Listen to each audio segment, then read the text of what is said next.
국수본이나 합동수사팀은 택도 없다. 택도 없다. 택도 없다. 예. 의지도 그렇고 능력도 택도 없고 네. 친윤 검찰을 뺀 이번에는 친윤 검찰을 뺀 의지 있는 특검 2 반드시 만들어야 된다. 2024년 12월 3일 비상계엄 선포 사건. 조은석 특검이 최종 수사 결과를 발표했습니다.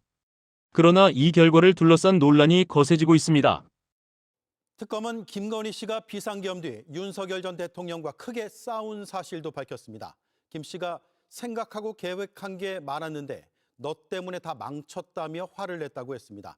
특검은 김 씨가 계엄 실행에 직접 가담하진 않았지만 계엄이 성공했다면 김 씨의 수사는 무마됐을 것이라며 계엄과의 연관성을 닫지는 않았습니다. 김지웅 기자입니다. 2024년 하반기 명태균 게이트와 디올백 수사 사건이 연이어 터지며 대통령 부인 김건희 씨의 사법 리스크가 분출했습니다. 대통령은 기자회견을 열 수밖에 없었습니다. 검찰총장 할 때부터 일단 뭐 저를 타겟으로 하는 거지만 뭐 저희 집사람도 하여튼 침소봉대는 기본이고 뭐 없는 것까지 만들어서 제 처를 많이 좀 악마화시킨 거는 있습니다. 내란 특검은 계엄의 목적은 권력 독점과 유지였다며 김건희 씨가 계엄의 모의와 실행에 직접 관여하진 않은 것으로 판단했습니다. 하지만 계엄의 목적 안에 배우자의 사법 리스크 해소가 포함됐을 것이라고 했습니다. 특검은 오늘 수사 결과를 발표하며 비상계엄 이후 대통령 부부가 크게 다퉜다는 진술도 공개했습니다. 김건희 씨의 측근이 특검 조사에서 김건희 씨가 내가 생각한 것이 많았는데 계엄을 선포해 모든 걸 망쳤다며 화를 냈다는 취지로 진술했다는 겁니다. 특검은 12.3 계엄 당일 김건희 씨가 다녀온 성형외과 의사 등도 불러 조사했는데 당일 행적에서도 계엄에 개입한 정황은 발견되지 않았다고 밝혔습니다. 하지만 JTBC는 윤 전 대통령 부부가 김건희 씨 수사와 관련된 주요 고비 때마다 박성재 당시 법무부 장관에게 연락해 사실상 수사를 지휘했다고 보도했습니다. 내란 특검 역시 박성재 전 장관의 휴대전화를 통해 이런 정황을 다수 확인한 바 있습니다. 반국가 세력으로 몰아 비상계엄을 선포하였습니다. 우리는 역사적 계엄을 통해 권력을 가진 자의 친위 쿠데타는 내세웠던 명분은 허울뿐이고 목적은 오로지 권력의 독점과 유죄성을 잘 알고 있습니다. 윤석열은 취임과 함께 대통령실을 용산 군기지 내 합동참모본부 청사 바로 옆 국방부 청사로 대통령 관저를 한남동으로 이전하였습니다. 그 결과 대통령이 군 지휘부와 함께 군 기지 내에 위치하게 되었고 대통령과 경호처장 지척에 국방부 장관과 합참의장 공간 등 주요 군 지휘부의 공간이 이치함에 따라 대통령과 군이 밀착되는 여건이 조성되었습니다. 특검은 김용현과 수시로 만나면서 계엄을 준비한 전 정보사령관 노상원으로부터 입수한 수첩과 방첩사령관 여인영의 휴대폰 메모 등 객관적 물적 자료와 관련자들의 진술을 통해 2024년 4월 제22대 총선 훨씬 전부터 윤석열은 김용현과 김용현은 노상원 그리고 여인영과 비상계엄을 순차 모의하고 준비해온 사실을 확인하였습니다. 김용현과 노상원은 2023년 10월 군 인사를 앞두고 육군참모총장, 방첩사령관, 지상작전사령관 등 군 인사 방안과 비상계엄 시 진압군이 될 수 있는 구사단과 34단에 대하여 논의하였고 2023년 10월 이후 그들의 논의한 대로 육군참모총장 박안수, 방첩사령관 여인영, 구사단과 34단을 관할하는 지성작전사령관이 보임되었습니다.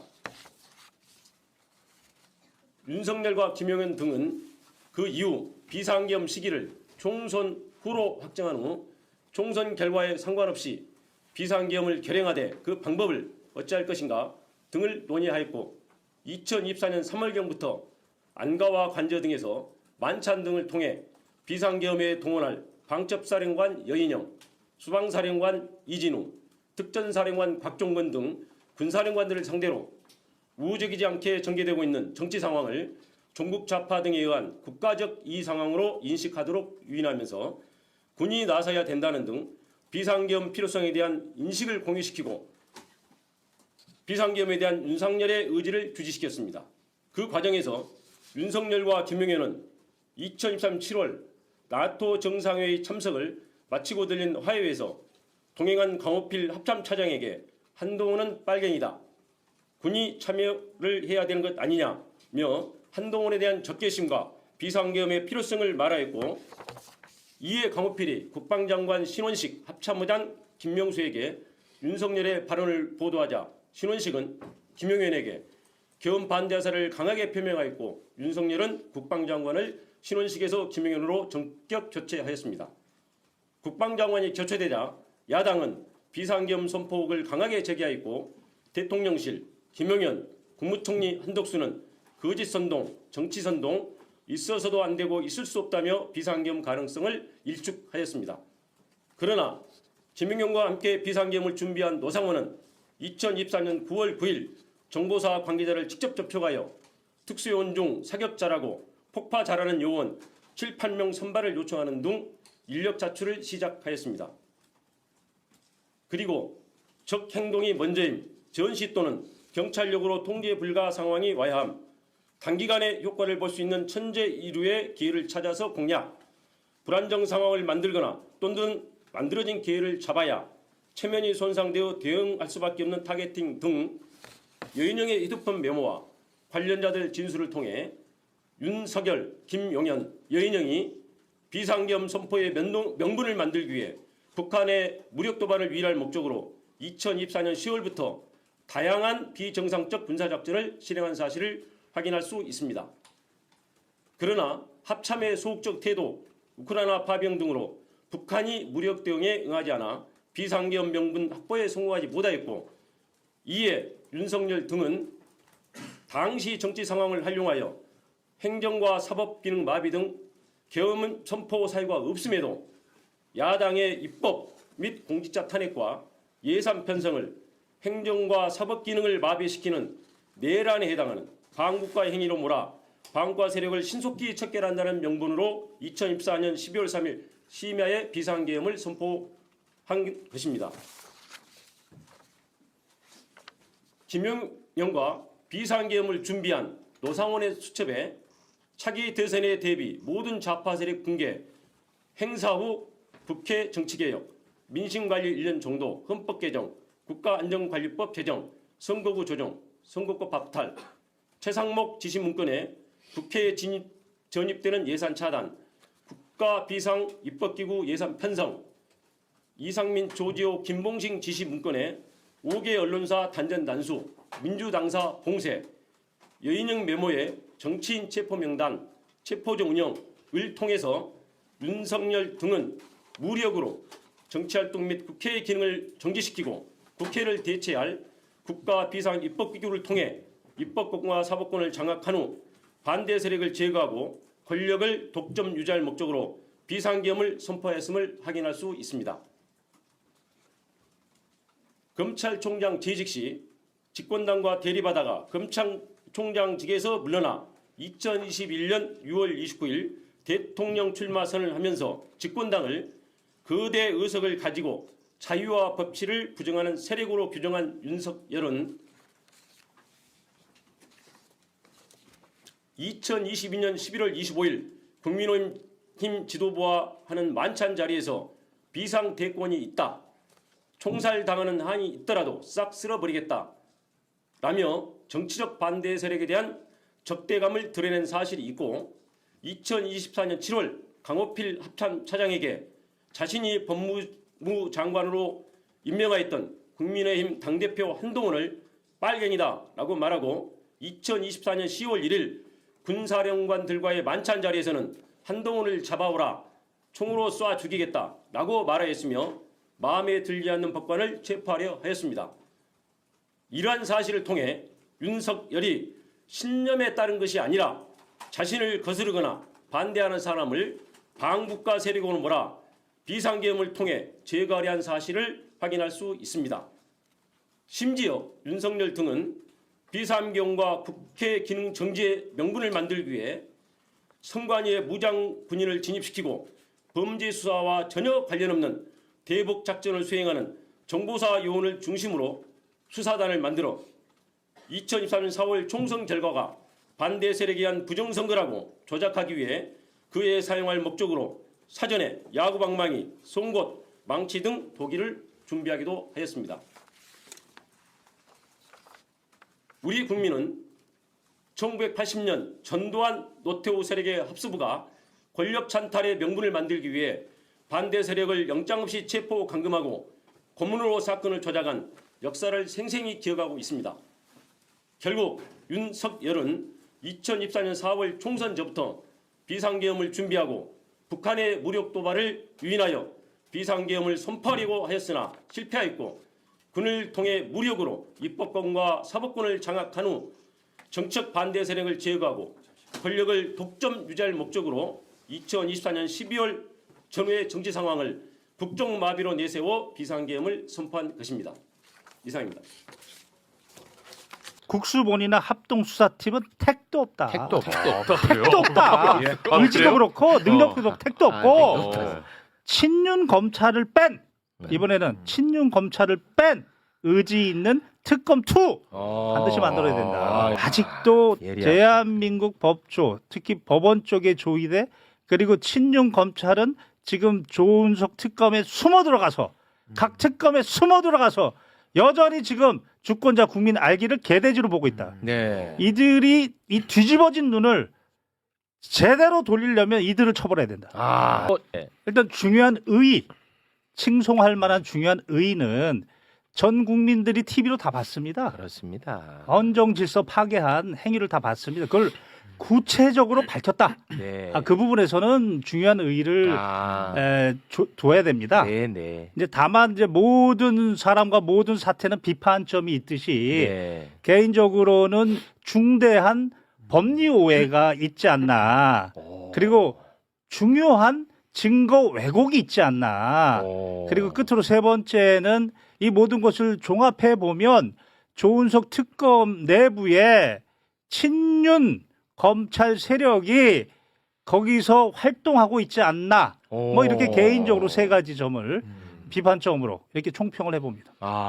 사실 뭐 내란 특검에서 한때 또 상복을 입고 맞아요. 재판정에 예. 나왔던 게 또 기억이 납니다. 맞아요. 그때 네. 이후로 뭔가 좀 우리의 희망, 기대가 좀 많이 꺾인 측면이 있었는데 네. 결과를 보고 물론 뭐 성과도 냈습니다만 좀 아쉬운 점이 많았는데요. 우리 코뿔소 최혁진 의원님은 총평 어떻게? 이게 이제 저는 제가 그 이제 갓 대학 갔던 청년 시절 그때 이제 전두환 노태우 재판이 있었습니다.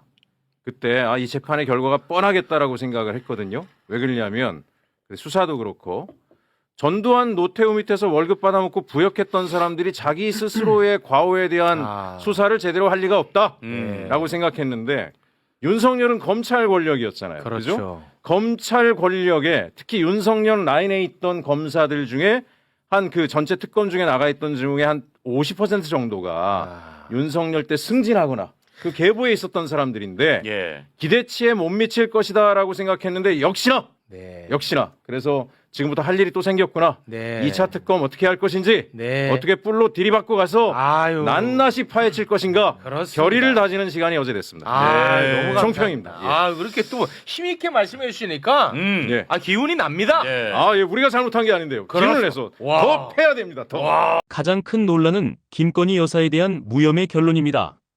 특검은 관저 모임 참석 사실이 없고 계엄 당일 성형외과를 방문한 사실을 확인했다며 관여 사실이 없다고 밝혔습니다.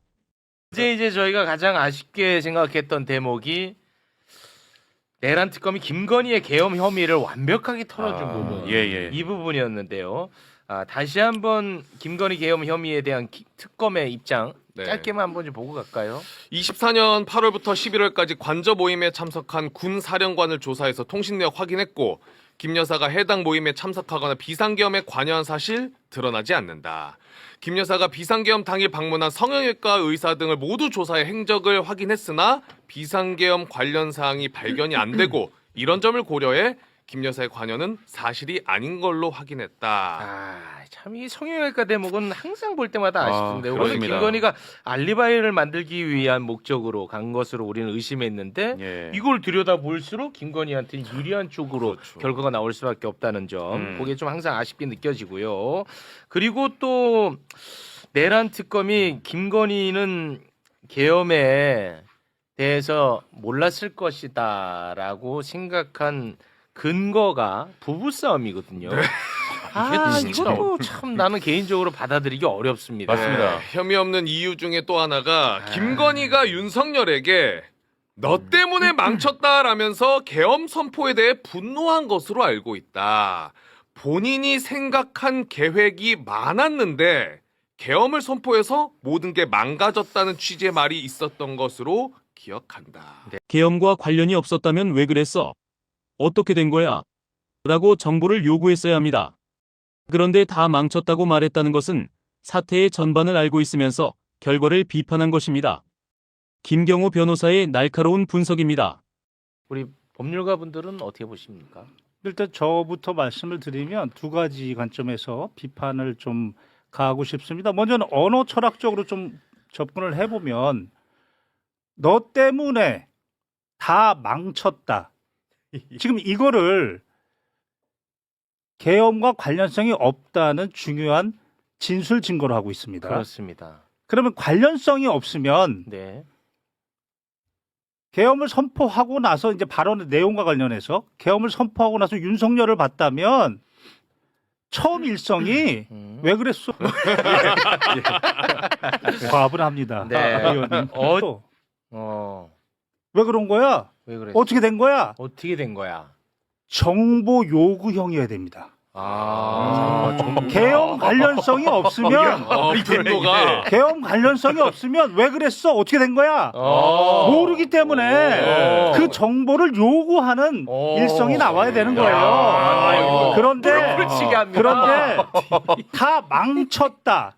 다 망쳤다. 이유나 동기를 물어보지 않고 다 망쳤다라고 얘기하는 것은 그 사태의 전반을 알고 있으면서 그 결과가 제대로 되지 못한 것을 비판하는 거예요. 그렇지. 비난하는 거예요. 결과에 대한 평가. 전제는 그 내용 사실을 알고 있었음.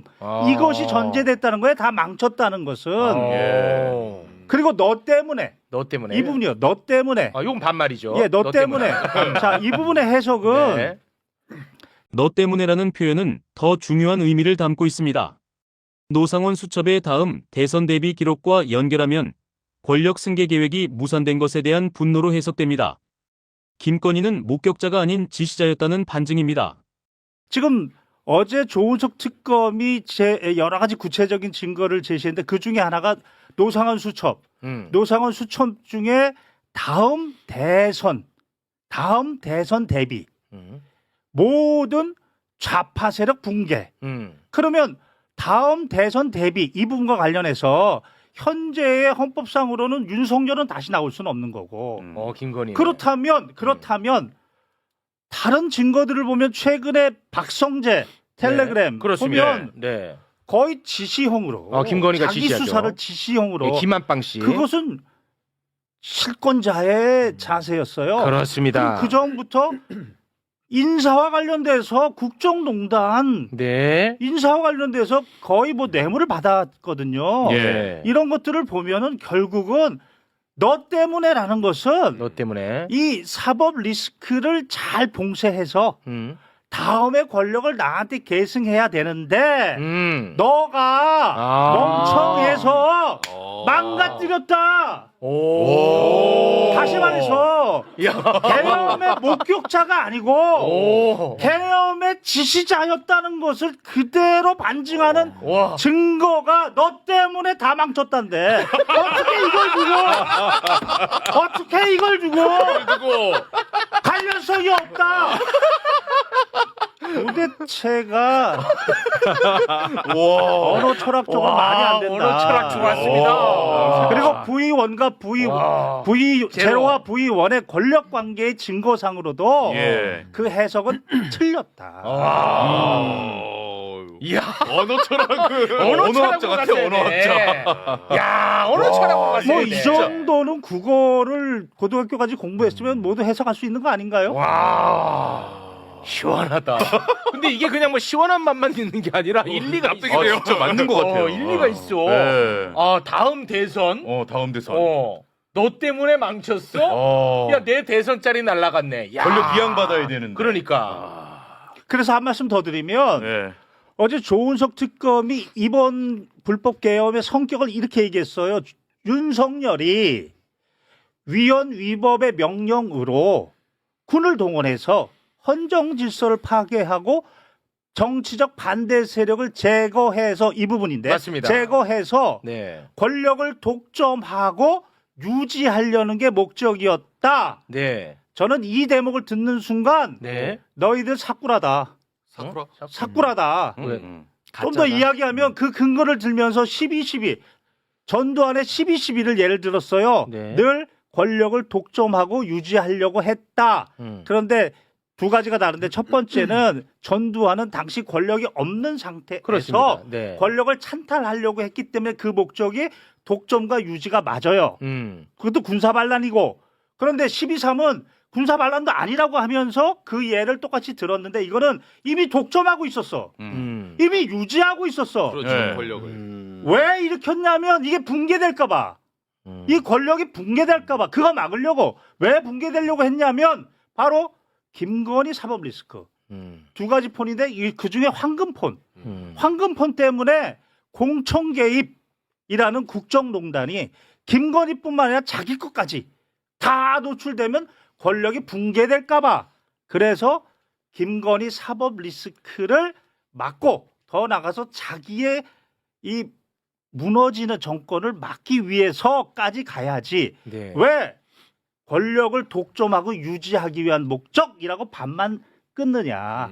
이거는 김건희를 아까치 말한 것처럼 너 때문에 다 망쳤다. 이거를 엉뚱하게 해석한 것과 마찬가지로 네. 이 사건의 성격을 절반만 해석했다. 해석한 거다. 그게 바로 조은석 특검 내에 친윤 검찰이 그런 식으로 주권자 국민을 농락하고 있다. 저는 두 가지 점에서 조은석 특검 내에 친윤 검찰 세력이 조은석과 딜을 했다. 개인적으로 그렇게 추정합니다. 추정하는데 네. 그 중에 하나가 바로 김건희 관련성 없다와 그리고 또 하나가 조희대와 직위원이가 불기소한 거, 성급하게 불기소한 거, 천대부기까지. 천대협의까지 네. 증거를 못 찾은 것과 증거가 없는 것은 구별이 되는데 이것은 뭐냐? 아직도 친익 구테타, 친익 군사 구테타 세력의 이 법조계의 조희대와 그리고 검찰 쪽에서는 바로 조은석 특검 내에 이 친윤 검찰 세력이 아직 살아있다는 반증이다. 조은석 특검 내부에 친윤 검찰 세력이 있는 것 아니냐? 전문가들의 강한 의혹입니다. 김건희 무혐의, 조희대 불기소, 조태용 내란 혐의 배제. 이 모든 결정이 우연일까요? 네. 그걸 왜 불기소하냐?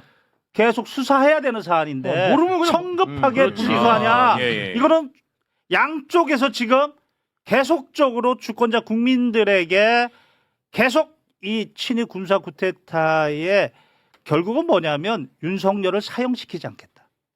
지금 모든 증거는 사형인데 사형시키는 순간 기득권의 빌부터 먹었던 나도 사형이다.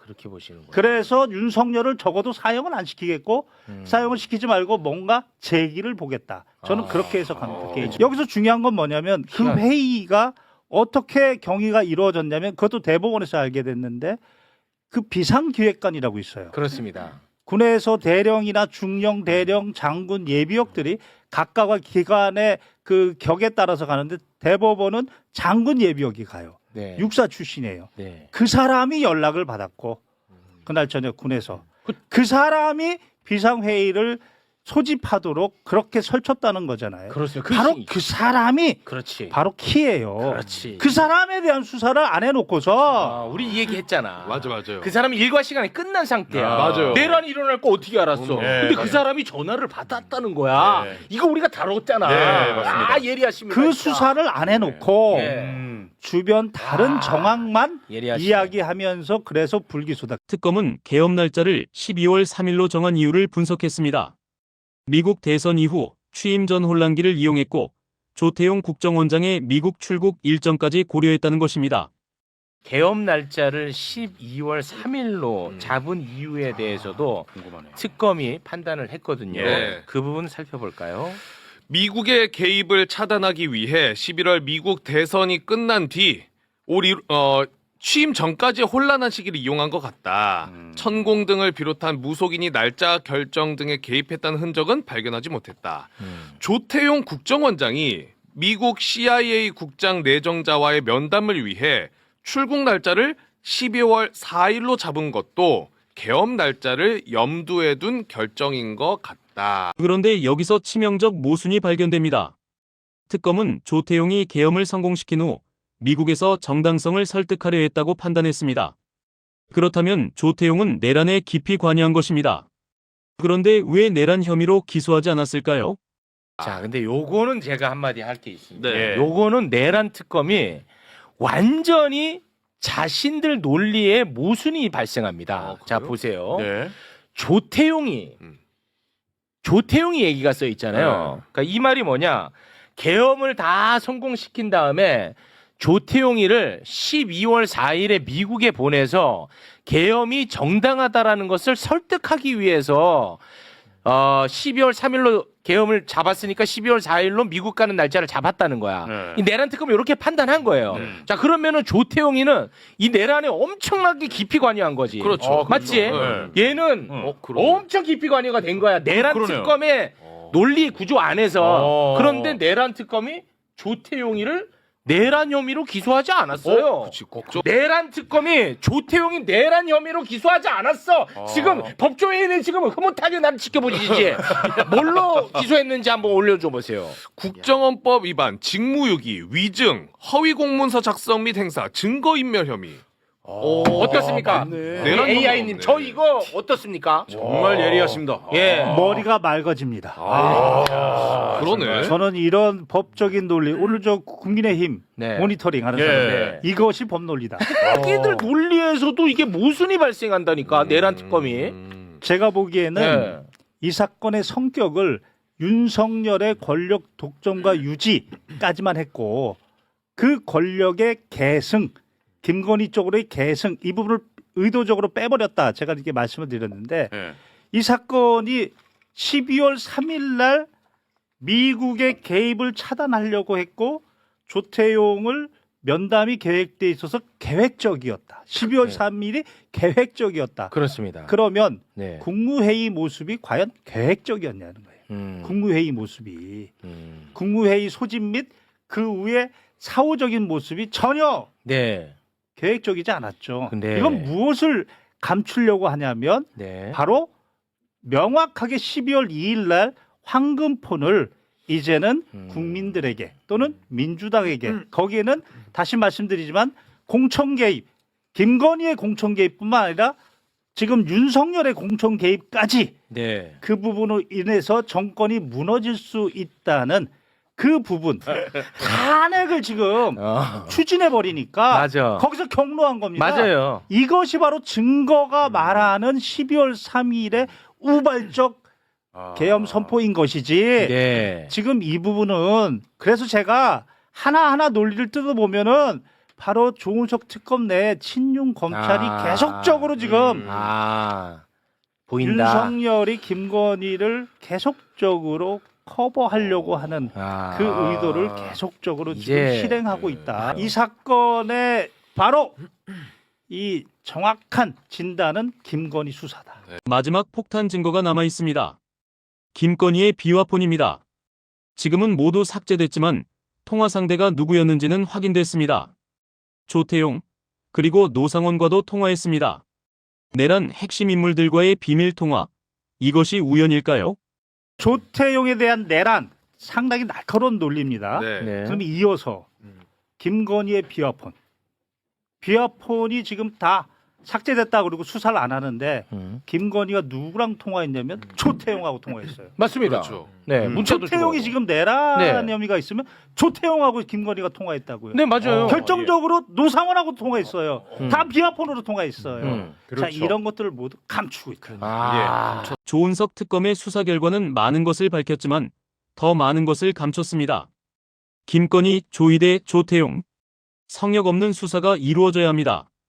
국민들은 알고 있습니다. 이 싸움은 아직 끝나지 않았다는 것을.